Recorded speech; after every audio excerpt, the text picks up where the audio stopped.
Nanawagan po si Senador Pampilo Ping Lacson sa Senado.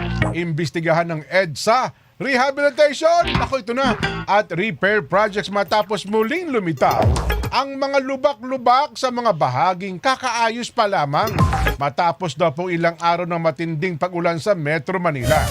Senate Resolution number 594. Inihain po ni Senador Lacson at hinihiling niya sa Senate Committee on Public Works na suriin ang EDSA Rehabilitation Project.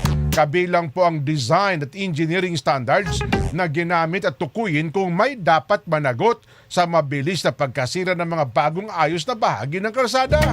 Tinukoy po ni Lacson na umabot daw po sa 6 billion pesos ang inilaan para sa rehabilitation at repair ng EDSA. Kaya dapat namanong matiyak na nasunod ang tamang pamantayan at nagbigay ng halaga sa pondo ng bayan ang proyekto.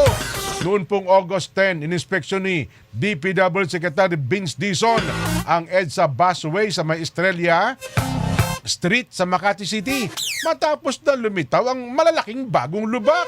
Ayon po sa DPWH, naging sanhi ng pagkasira ang pagkaipon ng tubig sa mga apektadong bahagi.